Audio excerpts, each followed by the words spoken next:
ಎಲ್ಲರಿಗೂ ಉದ್ಯೋಗ ಸಿಗುವಂಥ ವ್ಯವಸ್ಥೆ ತೊಗೊಂಬರ್ರಿ. ಯಾರಿಗೂ ಅನ್ಯಾಯ ಕೊಡೋದಿಲ್ಲ ಅಂಥ ವ್ಯವಸ್ಥೆ ತರಲಿಕ್ಕೆ ಸಾಧ್ಯನಾ? ಅದು ಅಷ್ಟು ಸುಲಭದ ಕೆಲಸ ಅಲ್ಲ.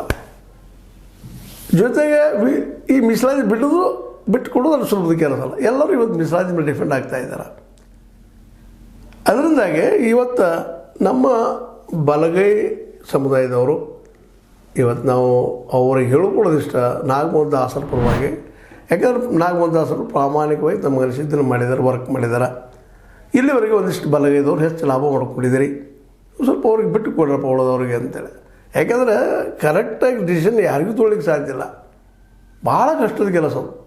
ಆ ಕೆಲಸವನ್ನು ಮಾಡಿದ್ದಾರೆ. 6 ತಿಂಗಳಲ್ಲಿ ಕೂತ್ಕೊಂಡು ಮಾಡಿದ್ದಾರೆ. ಅದು ಸಿದ್ದರಾಮಯ್ಯನವರು ಇವತ್ತು ಇದ್ದಾರಂದ್ರೆ ಈ ಹಂತಕ್ಕೆ ಬಂದಿರ್ತದೆ. ಅದ್ರ ಬಿಟ್ಟು ಬೇರೆದವ್ರು ಯಾರೋ ಇದ್ದರು ಸಹಿತ ಒಳಗೆ ಸಹಿತ ಹಂಗೆ ಮುಗಿಸ್ಕೊಂಡು ಹೋಗಿಬಿಡ್ತಿದ್ರು ಅವ್ರು. ನೀವು ಸ್ಟ್ರೈಕ್ ಮಾಡೋದು ಕೊಡೋದು, ಸ್ಟ್ರೈಕ್ ಮಾಡೋದು ಕೊಡೋದು, ಮತ್ತೇನೂ ಇಲ್ಲ. ಈ ನೋಡ್ರಿ BJPಗರು ಈ ಕೇಂದ್ರದಲ್ಲಿ ರೈತರಿಗೆ ವರ್ಷಗಂಟೆ ಕೂತ್ಕೊಂಡ್ರು. 750 ಜನ ರೈತರು ತಿಳ್ಕೊಂಡ್ರು.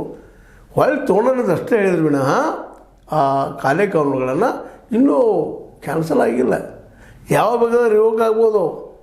ಆದರೆ ಒಂದು ಸಮಾಧಾನ ಏನಪ್ಪ ಅಂತ ಈ ಸಂದರ್ಭದಲ್ಲೇ ನಮ್ಮ ಟ್ರಂಪ್ ಅವರು ಮೋದಿಯವರಿಗೆ ಮೋಸ ಮಾಡಿದ್ದರಿಂದಾಗಿ ಮೋದಿಯವರು ಏನು ತಿಳ್ಕೊಂಡಿದ್ರು, ಈ ಕಾರ್ಪೊರೇಟ್ಗಳಿಂದ ನಮಗೆ ಒಳ್ಳೆ ಉದ್ಯೋಗ ಸೃಷ್ಟಿ ಆಗ್ತಾವ, ಎಲ್ಲರೂ ಉದ್ಯೋಗಗಳಾಗ್ತಾರೆ ಅಂಥೇಳಿ ಕಾರ್ಪೊರೇಟ್ಗಳಿಗೆ ಕೊಟ್ಟಿದ್ದ ರೂಪಾಯಿದಲ್ಲಿ 62 ಪೈಸೆ ಅವರಿಗೆ ಕೊಟ್ಬಿಟ್ರು.